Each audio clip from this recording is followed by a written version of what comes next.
Ada yang belum saya panggil? Sudah semua ya? Oke, baik. Kita lanjutkan. Jadi kemarin kita sudah bicarakan tentang topik kemarin apa ya? Gak lupa. Apa kemarin kita bicarakan tentang apa? Tipe hutan ya? Tipe-tipe hutan ya?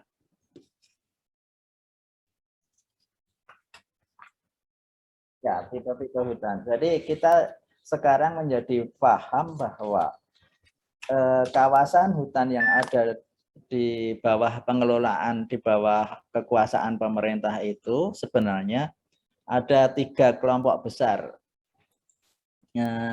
berdasarkan fungsinya, yaitu kemarin sudah kita bicarakan ada hutan lindung, ada hutan produksi, ada hutan konservasi. Oke ya. Nah, hutan lindung, hutan produksi, dan hutan konservasi itu tentu saja dari aspek jenis yang dikembangkan, jenis-jenis pohon, jenis-jenis komoditas yang dikembangkan itu sangat jauh berbeda. Bahkan di dalam hutan produksi sendiri, itu juga variabilitasnya 1001 macam. Macam hutannya itu juga ada banyak gitu ya. Tergantung pada apa tujuan pembangunan hutan produksi itu sendiri untuk apa. Kemudian berapa target panenannya misalnya seperti itu. Nah, masing-masing dari hutan produksi itu akan memiliki alternatif pilihan. Akan memiliki pilihan-pilihan jenis apa yang pantas dan relevan untuk dikembangkan pada saat kita sudah mempertimbangkan berbagai aspek tadi. Mau digunakan untuk apa, berapa tahun akan dipanen, kondisi lahannya seperti apa, dan lain sebagainya. Oke ya, itu baru di hutan produksi, belum di hutan konservasi, di hutan lindung. Sehingga pemilihan jenis itu menjadi sangat strategis sebenarnya. Karena dimanapun kita mengelola hutan, maka membicarakan, mempertimbangkan jenis yang akan kita putuskan untuk ditanam itu merupakan kunci. Apakah hutan kita nanti akan berhasil mendukung tujuan pengelolaannya atau tidak. Misalnya tujuan pengelolaannya cari untung akan menguntungkan atau tidak. Kalau tujuan pengelolaannya untuk penyerapan polusi akan mampu menurunkan tingkat polusi apa tidak. Tadi kan belum saya sebut misalnya hutan kota misalnya kan. Sorry. Seperti yang dekat dengan Intan itu di Fakultas Kehutanan UGM itu memiliki hutan yang walaupun hanya 1 hektar ya, 1 hektaran gitu, yang dinamakan arboretum ya, dinamakan arboretum. Di situ itu selain fungsi-fungsi berbagai fungsi yang lain, dia juga memiliki fungsi sebagai penyerap polusi misalnya seperti itu. Nah, apakah jenis yang berkembang di sana itu cocok untuk menyerap polusi atau tidak? Itu pertanyaan besar. Dan itu menjadi tanggung jawab dari pengelola hutannya itu sendiri gitu ya. So, dari kesimpulan kita bicarakan kemarin, kita bukan hanya ingin tahu jenis hutannya itu apa, oke. Target kita adalah kita paham di masing-masing fungsi hutan itu memerlukan jenis yang berbeda-beda agar tujuan pengelolaannya itu tercapai, agar tujuan pembangunan hutannya itu tercapai. Oke. Jenis apa ya? Tentu saja jenis pohonnya yang paling utama. Bisa juga nanti berkembang jenis tumbuhan bawahnya pada saat kita bicara tentang konservasi misalnya, ya kan? Banyak teman Anda yang penelitian tentang apa? Ketersediaan vegetasi yang untuk pakan, potensi pakan untuk satwa dilindungi di hutan konservasi misalnya seperti itu. Nah, itu biasanya tidak hanya bergantung pada pohon, tidak bergantung pada vegetasi yang berupa pohon, tetapi lebih fokus pada tumbuhan bawah. Maka pengertian hutannya menurut undang-undang kan, hutan adalah satu kesatuan ekosistem. Baru pohon menjadi komponen yang dominan di dalamnya. Paham ya? Jadi Kita bicara hutan bukan bicara pohon-pohonan saja. Tetapi kita juga berbicara tentang jenis pohon. Karena mau selebat apapun kalau di situ tidak ada pohonnya, maka itu tidak bisa dinamakan sebagai hutan. Oke ya. Itu yang kita bicarakan pada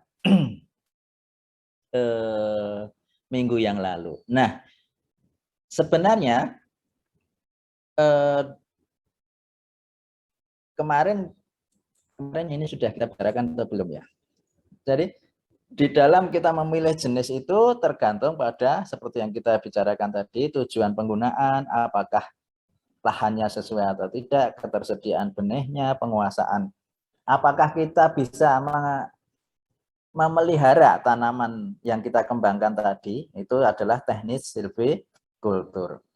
Apakah jenis yang kita kembangkan itu punya nilai ekonomis dan prospek pemasaran yang memadai.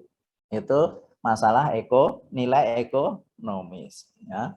Artinya mahal apa tidak kalau dijual kayunya, misalnya seperti itu.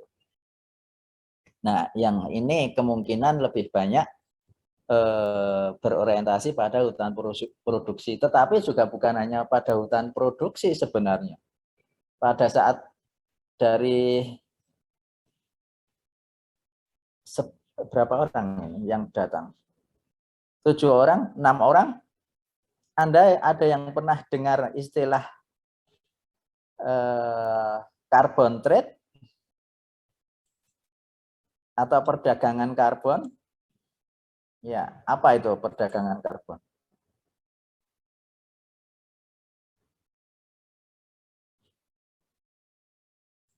Maksudnya gimana?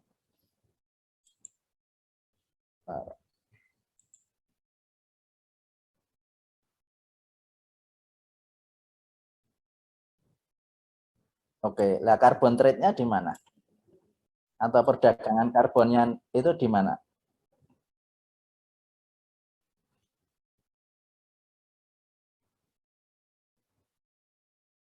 Iya, ya. Oke. Maksudnya dari ya, oke. Ya. Sebenarnya kalau carbon trade itu tidak dari perusahaan, tetapi itu G2G. G2G itu apa ya? Government to government. Ya. Artinya apa? Sebenarnya carbon trade itu lebih berorientasi pada antar negara, antar pemerintahan. Jadi yang membayar itu level pemerintahan, bukan perusahaannya. Jadi perusahaan di sana itu kemungkinan akan dikenai pajak oleh negara lebih banyak karena menghasilkan polusi. Nah, pajaknya itu akan dikumpulkan untuk membayar ke negara yang bisa menyerap polusi, gitu ya. Jadi lebih banyak carbon trade itu lebih pada orientasi pada G2G. G2G ya, kalau bahasa Indonesianya. G itu government, to government. Jadi antar pemerintahan. Government itu pemerintah. Oke ya, gitu ya. Jadi untuk carbon trade kemungkinan bukan hanya berorientasi pada nilai ekonomis kayu, tetapi pada nilai ekonomis seberapa banyak. Mungkin kayunya sedikit, tetapi pohon tersebut, jenis tersebut mampu menyerap polusi dalam jumlah yang besar. Maka untuk ruang terbuka hijau, dulu kan pernah saya tampilin juga ya, ruang terbuka hijau. Itu yang sering ditanami pohon-pohonan di pinggir jalan, di tengah jalan, dan sebagainya itu. Pohon yang dikembangkan di sana itu adalah pohon-pohon yang tertentu. Bukan asal-asalan. Bukan pohon sengon, bukan pohon jati, dan seterusnya.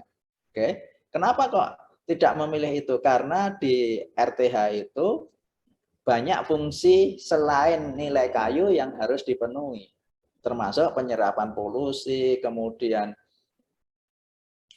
kemampuan menaungi, tidak merusak jalan dan sebagainya. Banyak pengembang yang mungkin ya abal-abal dan dapat proyek dengan cara yang misterius, misalnya gitu, yang mengembangkan jenis-jenis yang itu merusak jalan, misalnya apa? Kemudian akarnya mengangkat permukaan aspal, misalnya seperti itu. Nah, ini adalah contoh-contoh ketidaktepatan di dalam pemilihan jenis. Mungkin dari aspek menyerap polusinya tinggi, tetapi dari potensi akarnya atau kemampuan teknik silvikulturnya yang harus diperbaiki. Artinya cara menanamnya salah kemarin. Mungkin kurang dalam dan sebagainya. Nah, disinilah letak forester itu terlibat di dalamnya. RTH itu di bawah pengelolaan Departemen Perhubungan. Di bawah Dinas Perhubungan, Dishub ya, bukan Dinas Kehutanan. Tetapi dibutuhkan pengetahuan seorang forester di dalam memilih jenis-jenis dan praktek silvikulturnya sebenarnya. Bukan hanya asal pengembang yang punya bibit terus disodor-sodorkan kemudian laku dan seterusnya, akhirnya juga ya begitu itu. Pernah lihat kan aspal yang terangkat oleh akar pohon misalnya gitu, yang itu akan membahayakan bagi pengendara, misalnya di Jalan Magelang gitu ada kan yang duluan, akhirnya aspalnya harus dibongkar dan seterusnya. Oke. Jadi hal-hal seperti itu penting diketahui dan pemilihan jenis merupakan sektor yang sangat-sangat strategis. Dan tidak bisa hanya berbasiskan satu teori saja. Dia adalah lintas bidang, lintas pengetahuan. Di mana kita harus meramu untuk mewujudkan keputusan jenis apa yang harus kita kembangkan. Memilih jenis itu mudah kalau hanya memilih saja, tetapi memilih jenis yang tepat itu tidak mudah. Oke ya, karena banyak sekali aspek yang harus dipertimbangkan. Oke, gitu ya. Bisa dipahami ya. Oke, jadi pertimbangan umumnya itu ada 5, tapi sebenarnya banyak hal pertimbangan yang bisa kita kembangkan sendiri, yang itu mungkin menjadi pelengkap. Gitu. Maka kalau ada pertanyaan Pak Gudi itu tidak harus selalu seperti pada PPT jawaban. Kalau persis seperti PPT berarti hanya Anda nyontek dari PPT aja itu tidak punya nilai yang lebih. Anda bisa mengembangkan sendiri tetapi arahnya tidak keluar dari teori yang kita sampaikan. Jadi kalau menjawab UTS, UAS dan sebagainya itu jangan takut untuk berkembang ya, bukan berlawanan arah dengan yang kita sampaikan di PPT. Kalau berlawanan arah boleh enggak? Boleh, tetapi harus ada argumen yang kuat. Tidak banyak yang berani berlawanan arah, karena butuh usaha yang keras, karena harus mempersiapkan argumen atau alasan yang kuat. Oke, ya. Yang paling memungkinkan bagi Anda mungkin ya adalah mengembangkan dari yang ada di PPT, Anda tambahi sendiri menurut internet dan sebagainya, yang itu menurut Anda masuk akal, Anda jelaskan masuk akal. Oke ya. Nah, salah satu tujuan pembangunan hutan yang paling utama dan paling banyak menjadi sorotan selama ini adalah tujuan hutan untuk memproduksi kayu. Oke. Tujuan untuk memproduksi, sorry kok nggak bisa. Oh ini, kelihatan ya. Tujuan untuk memproduksi kayu itu sebenarnya banyak tujuannya. Tidak hanya selalu kalau memproduksi kayu itu untuk bahan bangunan, oke? Tidak selalu kalau memproduksi kayu itu untuk kayu lapis. Tidak selalu memproduksi kayu itu hanya untuk kertas dan seterusnya. Ada banyak kebutuhan yang berkaitan dengan kayu. Ada kerajinan tangan, handicraft, ya misalnya seperti itu. Bahkan dulu Indonesia itu berjaya karena ekspor kerajinan tangannya. Ukir-ukiran, patung, kemudian berbagai kerajinan tangan dari kayu yang lain dan seterusnya itu diekspor dan menjadikan pengusaha-pengusaha Indonesia muda itu sangat kaya. Bisa beli Ferrari, padahal waktu itu di Jogja yang punya Ferrari baru 3 orang misalnya. Nah, sehingga produksi kayu itu tidak selalu hanya berkaitan dengan bangunan. Nah, bangunan termasuk salah satu di dalamnya. Oke.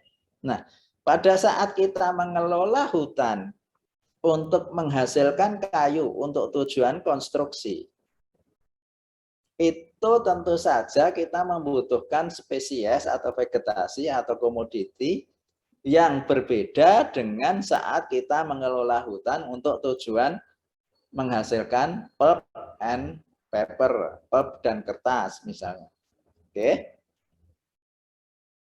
Ini kok ada yang masuk nggak bisa-bisa ya.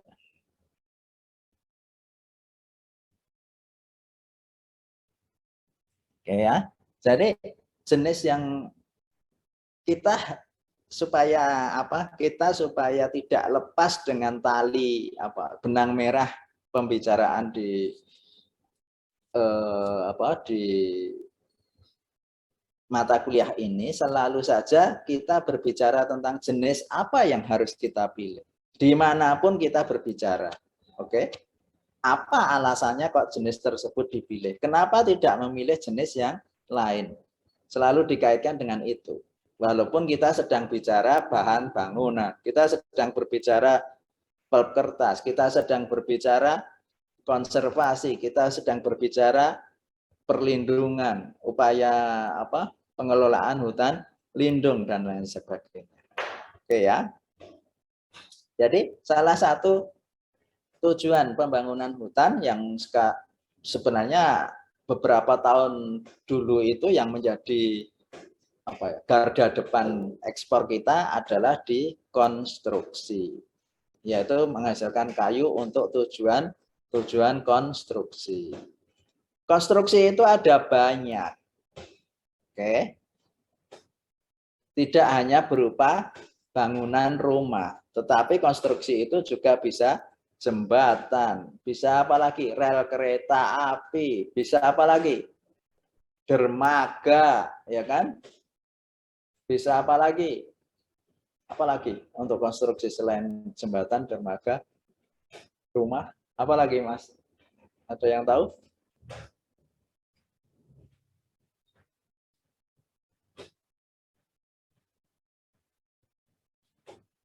Jenis penggunaan untuk konstruksi selain rumah, jembatan, dan dermaga apa lagi?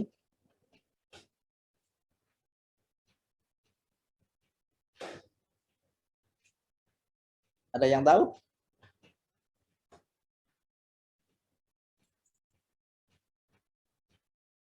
Perahu, Pak.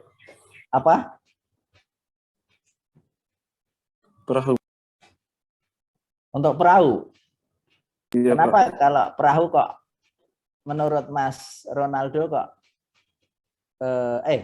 ini tadi Timotius atau Ronaldo ya? Itu Oh, Timotius. Kenapa perahu kok menurut Mas Timotius ada unsur konstruksinya?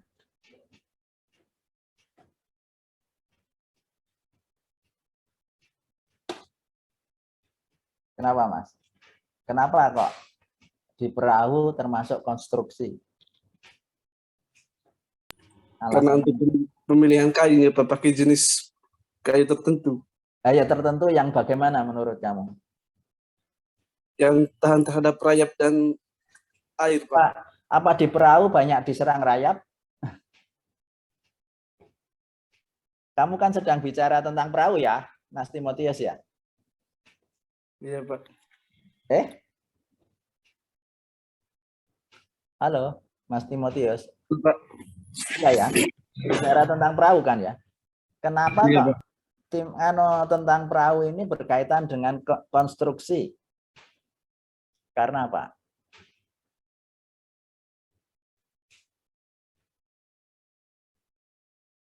Kok pada saat kita bicara konstruksi kamu usulkan perahu, alasannya apa? Yang menurut kamu saja. Karena pemilihan jenis kayu itu, Pak, harus tahan terhadap air, Ya, Pak. tahan terhadap Air, air. Pak. Oke, tahan terhadap air. Maksudnya tahan terhadap air itu yang bagaimana? Kamu bisa jelasin. Kamu orang pantai atau orang Orang gunung, pegunungan? orang gunung, Pak. Oh, orang gunung. Kenapa bicaranya tentang perahu tadi kalau orang gunung ya? Nggak apa-apa sih. Gimana? Menurut kamu yang dimaksud tahan air itu gimana? Kayunya harus bagaimana?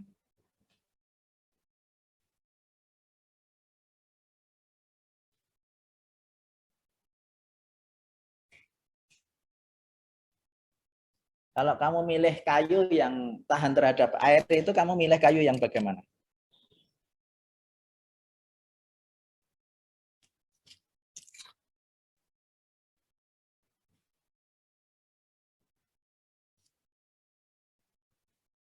Halo Mas Timotius.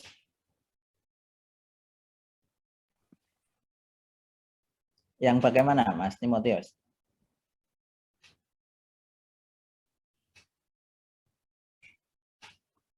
Halo?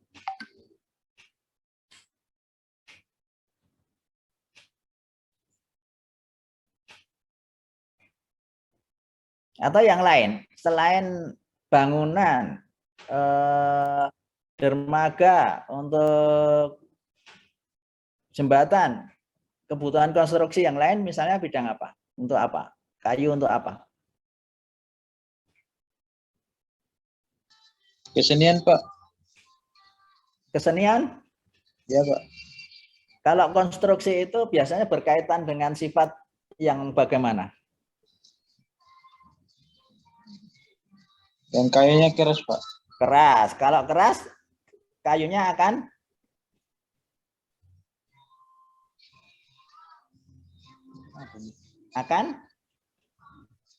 kalau kita milih kayu yang keras, maka Awet, kayunya kan awet.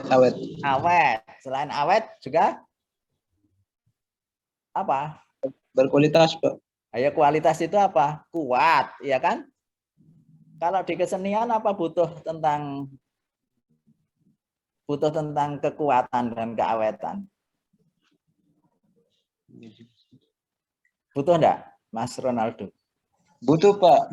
Misalnya apa? Kesenian apa? Misalnya dalam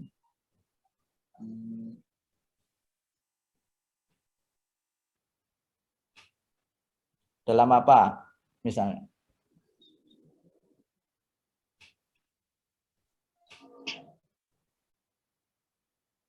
dalam ini, Pak, dalam buat patung. Karena kebanyakan di daerah saya itu kalau buat misalnya patung menggunakan kayu kasambi. Karena kayu kasambi kan dikenal sebagai kayu yang kuat kan. Iya. Maksudnya kuat itu apa? Bertahan lama atau kuat menahan beban? Bertahan lama, Pak. Bertahan lama, awet ya. Ya, Pak. Awet. Ya. Tetapi sebenarnya sifat yang lebih dibutuhkan dalam bidang konstruksi itu selain keawetan yang lebih penting lagi harus Tahan lama. ya awet itu tahan lama. Selain awet harus yang lebih penting lagi harus dalam bidang konstruksi misalnya bikin rumah, bikin jembatan gitu itu harus kayunya harus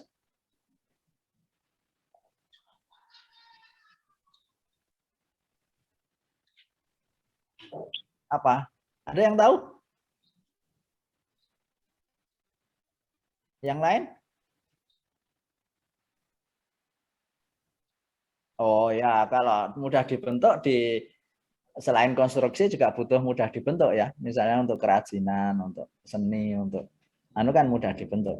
Selain keawetan yang lebih penting lagi dalam konstruksi itu apa? Sifat apa? Kuat, Pak, kuat. Eh? Kuat. Kuat, sifat kuatnya ya. Jadi dia itu harus memiliki kekuatan karena konstruksi itu berkaitan dengan apa sih? Konstruksi itu berkaitan dengan beban. Ya toh? Beban yang harus ditanggung, beban yang harus disanggah oleh kayu tersebut.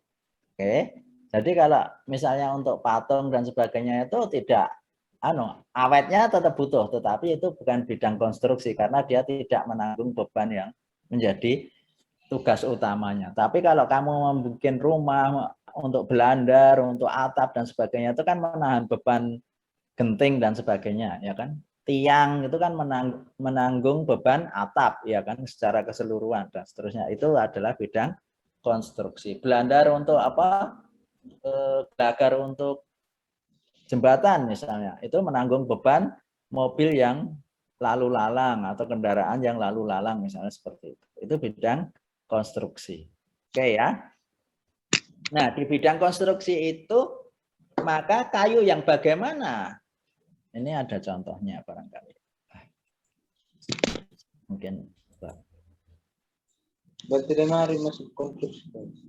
ya, ini adalah contoh bidang konstruksi ya. Saya ambilkan dari internet. Bagaimana kayu-kayu itu disusun dalam posisi yang mampu menyangga beban yang luar biasa berat. Selain beratnya sendiri, dia juga akan mampu menanggung beban lalu lalangnya kendaraan, bahkan rel kereta api dan seterusnya. Oke, ini apa? Walaupun bukan sungai, ada sungainya juga tapi di sini. Ini adalah konstruksi untuk jembatan, ya kan? Konstruksi untuk jembatan, di mana di atasnya itu untuk lalu lalang, di bawahnya itu terlindung dari hambatan lalu lalang yang ada di atasnya. Jadi jembatan itu tidak selalu apa? Karena kita melewati sungai. Sekarang kan sudah terkenal jembatan layang ya. Itu karena melewati rel kereta api misalnya, ya kan? Melewati jalan di bawahnya, ya kan? Seperti itu. Oke, gitu ya, bisa dipahami ya. Kemudian untuk konstruksi memang selain kekuatan mekanik, tapi ini menjadi unsur utama kekuatan mekanik itu. Maka dia harus bersifat keawetan. Dia harus awet. Mampu menyangga beban yang luar biasa berat, dia juga harus bisa bertahan lama. Oke ya.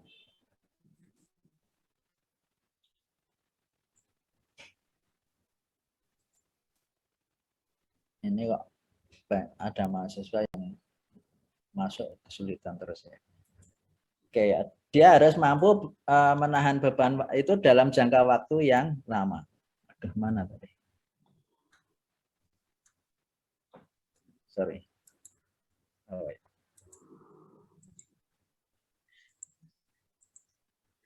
Oke ya, jadi dia juga harus awet. Nah, contoh salah satu kayu yang awet itu misalnya kayu apa yang paling Anda kenal?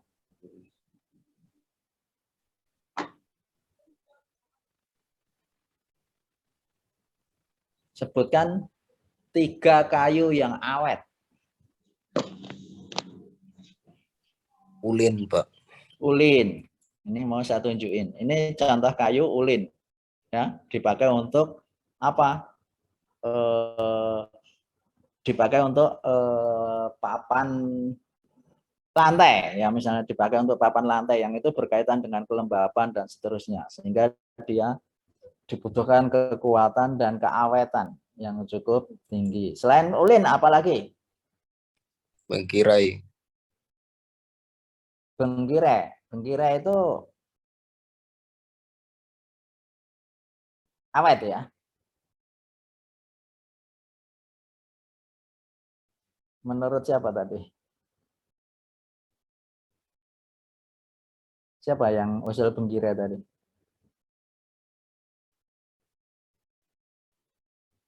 Erik, Pak. Oh, Erik. Oh ya, silakan. Menurut Anda bengkire itu awet ya? Awet, Pak. Kayu keras. Ya, keras. Ya, jadi kamu harus paham dulu ya. Yang namanya kayu yang awet tidak selamanya sebentar, tak balik. Kayu yang kuat tidak selamanya awet. Oke? Tapi ada yang kayu itu selain kuat juga awet. Contohnya apa? Ulin tadi. Maka dia bahkan dipakai untuk apa? Konstruksi rumah di pinggiran sungai dan seterusnya aja, termasuk dia sangat awet dan sangat kuat, ya kan? Tetapi tidak selalu kayu yang kuat itu dia akan awet. Bengkire itu sebenarnya keawetannya itu di bawah jati, tapi kekuatannya dia yang di atas jati. Oke. Sebenarnya kalau kayu jati itu malah tidak terlalu kuat, dia hanya kelas kuat 2. Tetapi keawetannya lah yang menjadikan dia nomor 1. Oke ya. Bisa dipahami ya. Jadi bengkire itu sebenarnya dulu memang termasuk kayu yang kuat pada saat, tapi bengkire yang beredar di pasaran sekarang kok tidak terlalu awet ya. Karena bengkire itu yang sekarang-sekarang ini ternyata juga diserang oleh kumbang bubuk, mudah terserang kumbang bubuk. Mungkin bengkirenya itu bengkire yang muda mungkin. Ya. Selain bengkire apa? Kayu ulin, bengkire apa lagi? Keruing, Pak. Keruing masa awet? Biasa untuk ini, Pak. Kamu orang untuk mana? kayu lapis, Pak. Oh ya, kayu lapis masa kayunya awet? Apakah kayu lapis itu menggunakan kayu-kayu yang awet?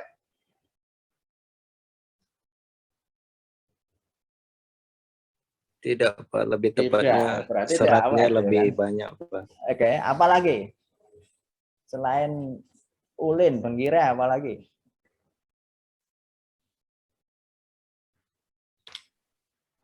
Kayu hitam Pak, ebony. Ebony, ya oke, itu tidak terbantahkan, ya kan? Siapa tadi yang usul ebony? Kamu orang mana, Mas, yang usul ebony tadi? Orang Pangandaran Pak. Oh, orang Pangandaran. Eh, kamu pernah gunakan ebony? Eh, kalau nggak salah itu saya pernah lihat kayu hitam Pak. Ya, Mungkin itu ebony bukan sih Pak? Kalau kayu hitam Pak. iya, iya, iya, iya, iya. Eh, sebenarnya yang benar kayu hitam itu adalah ebony, ya.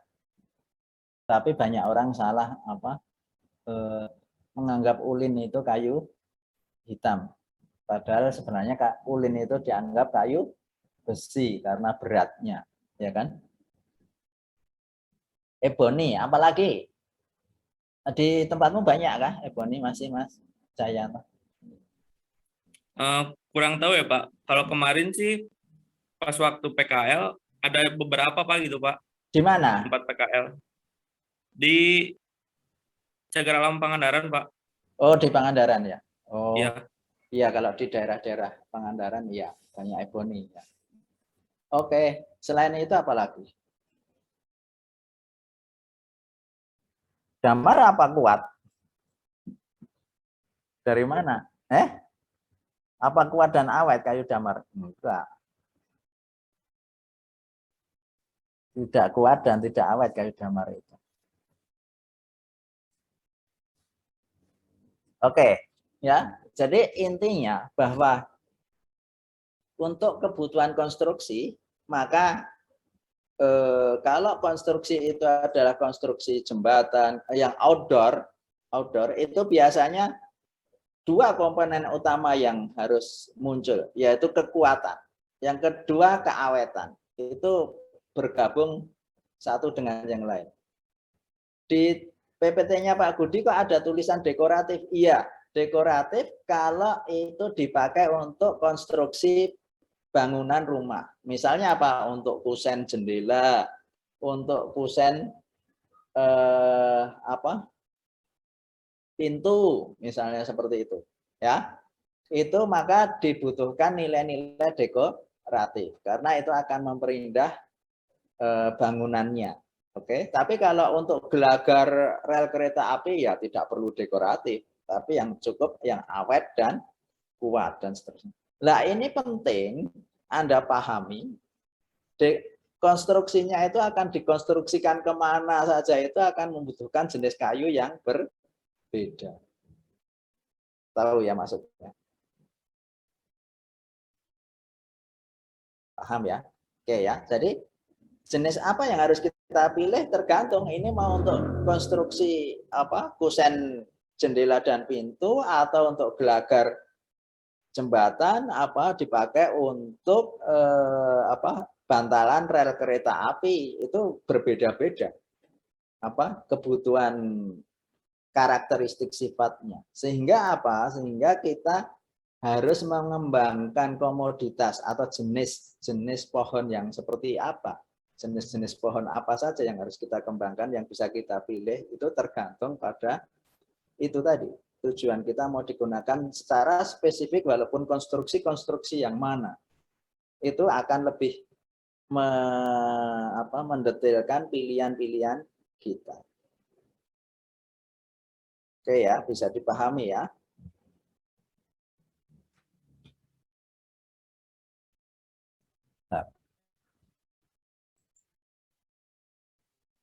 Mana?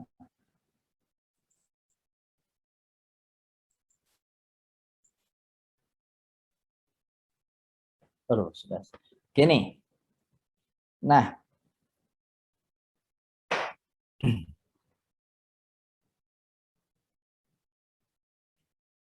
pada saat kita membicarakan kebutuhan kayu untuk bidang konstruksi, terutama untuk bangunan, sebenarnya kayu-kayu konstruksi itu diperoleh atau dia memanfaatkan material kayu tadi masih dalam wujud aslinya. Artinya apa? Tidak melalui proses pengolahan yang merubah bentuk atau merubah wujud dan sifat kayu yang dihasilkan dari pohon. Tahu ya? Jadi pada saat kita akan berorientasi pada konstruksi, itu proses pengolahannya itu hanya merubah bentuk saja. Dari batang menjadi kayu gergajian. Makanya prosesnya dinamakan proses penggergajian. Proses penggergajian itu adalah merubah bentuk kayu, material kayu tadi, sesuai dengan tujuan penggunaannya. Mau digunakan untuk apa? Selain itu, selain bentuk, juga akan merubah ukuran.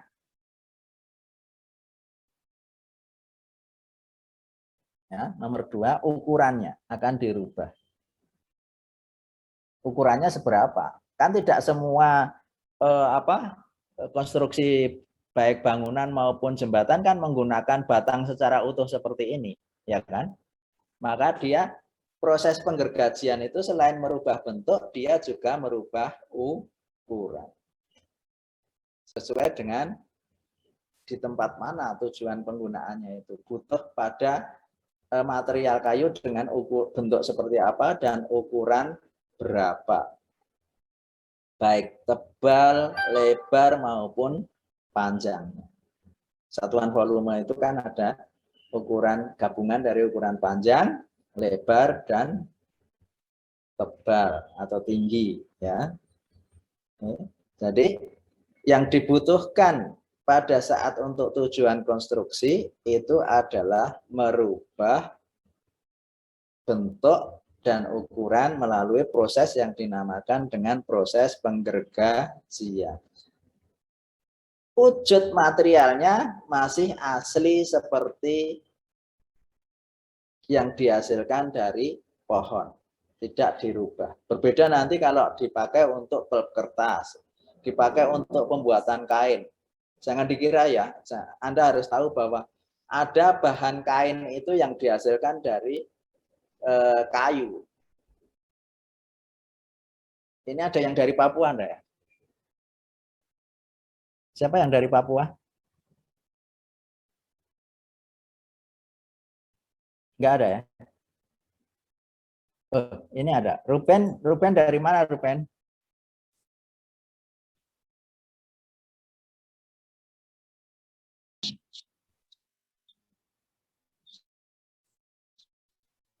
Dari Papua, Pak. Dari Papua. Iya, Pak.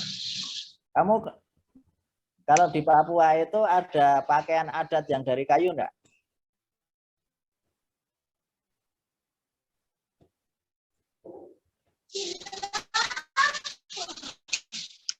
Ada, Pak. Ada, Pak. Ada. Namanya apa itu? Ya. Itu biasanya apa bahasa kita itu biasanya kayu besi, Pak. Kayu? Kayu besi. Kayu besi. Enggak, pakaian adatnya itu namanya apa itu? Oh, pakaian adatnya cawat, Pak. Oh, itu ya. Ya. Sama aja ya namanya ya. Oke. Ruben, kamu harus aktif ya, Ruben ya, biar nilainya baik ya. Iya, Pak. Iya, Pak. Kenapa kamu pendiam? Orang teman-teman dari Papua dan NTT itu banyak yang pendiam. Harus aktif bicara ya, Ruben ya. Iya, Pak. Iya, Pak. Oke. Jangan nunggu ditanya ya. Iya, Pak. Oke, supaya nanti nilainya tidak jatuh. Kalau kamu pendiam terus, saya yakinkan nilainya jatuh itu. Iya, Kalau Pak. nggak percaya, besok dilihat hasil ujiannya. Ya. Iya, Itu ya, Pak. Iya. Ruben ya. Oke. Saya screenshot. Ya, baik. Jadi begini. Tadi saya mau ngomong apa ya? Jadi ini saya tidak sedang bicara tentang pakaian adat Papua yang dari kayu bahannya asli itu, tetapi ada jenis kain itu seperti baju yang kita pakai sehari-hari ini yang dihasilkan dari kayu.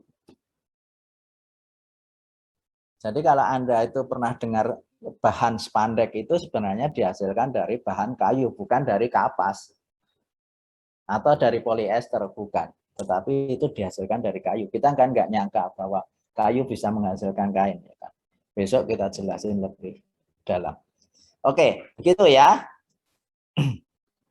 Jadi konversinya itu adalah konversi ukuran. Oke.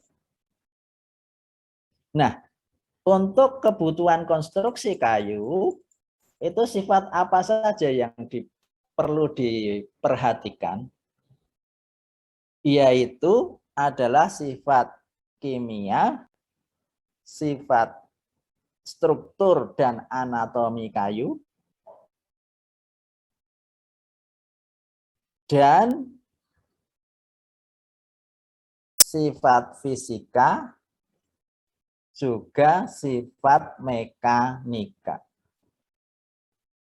Jadi 4 sifat dasar kayu tadi itu berperanan atau berpengaruh besar terhadap penggunaan kayu sebagai bahan konstruksi. Tak ulangi ya, sifat apa itu sifat dasar yang berperanan terhadap penggunaan kayu dalam bidang konstruksi? Pertama adalah sifat kimia. Yang nomor 2, struktur dan anatomi. Ketiga, sifat fisik, sifat fisika kayu. Yang keempat, sifat mekanika.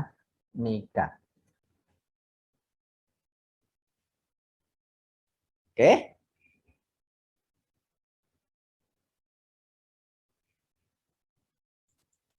Paham ya?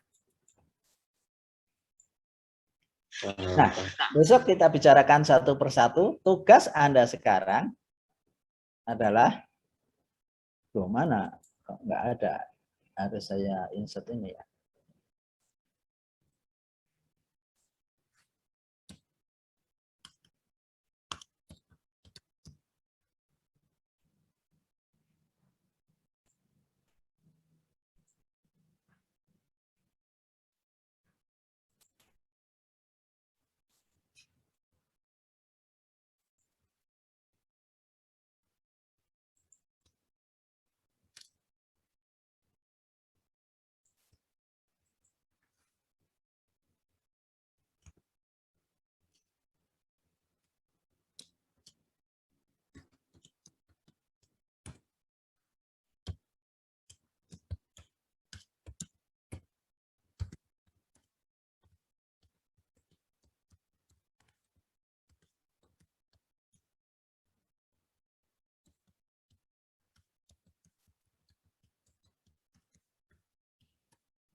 Bentar. Ini ya tugasnya ya.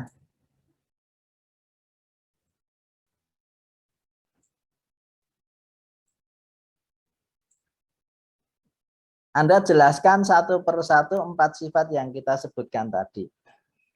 Ya.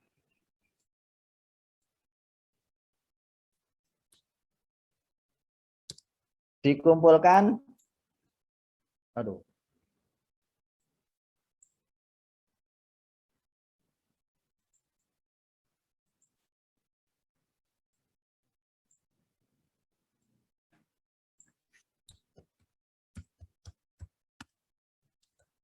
Ke email ya.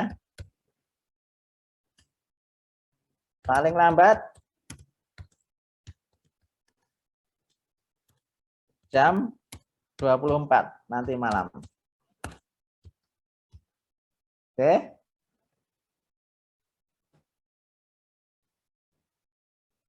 Sampai di sini jelas?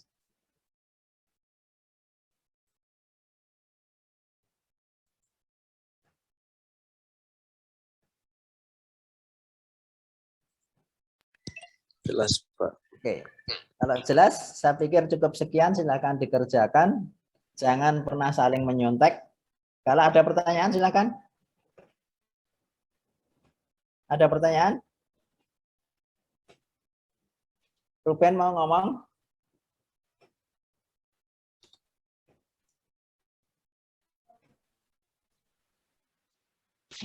Tidak ya? Tidak. Oh, kok kelihatannya open mic ya. Oke, kalau tidak ada pertanyaan, cukup sekian. Terima kasih.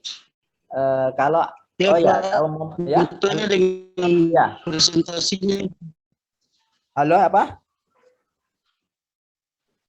Diulang. Apa? Halo? Halo? Yang mau tanya tadi siapa? Ruben? Bertanya dengan presentasinya. Iya? Presentasinya itu presentasinya Pak. Oh ya, ini Mas Ruben, suaramu kok nggak begitu jelas ya? Teman yang lain jelas nggak? Iya Pak. Bertanya dengan presentasinya apakah kelompok. Oh ya, gini Mas Ruben, suaramu nggak jelas. Kamu nanti pertanyaannya disampaikan ke WA Group ya, lewat WA Group. Iya Pak, iya Nah, Pak. nanti saya jawab di WA Group ya. Mau tanya dengan presentasinya apakah kelompok atau individu Pak? Ya, boleh kelompok, boleh sendiri-sendiri. Boleh kelompok, boleh sendiri-sendiri. Ya. Silakan bikin kelompok, boleh sendiri, boleh ya. Tapi kamu harus sampaikan dulu di WA Group, saya siap presentasi minggu depan, misalnya gitu ya. Nanti saya kasih topiknya. Oke. Minggu depan kelihatannya kita bicarakan sifat kimia itu kayak apa.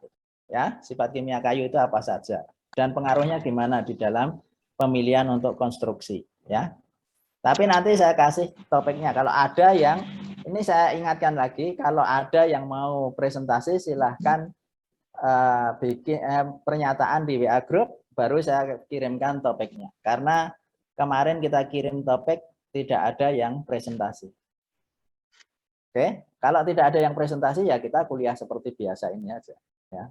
Tapi berarti yang belum pernah presentasi kehilangan nilai dari aspek aktivitas yang bobotnya hampir 30%. Oke ya, saya pikir itu monggo ini untuk latihan.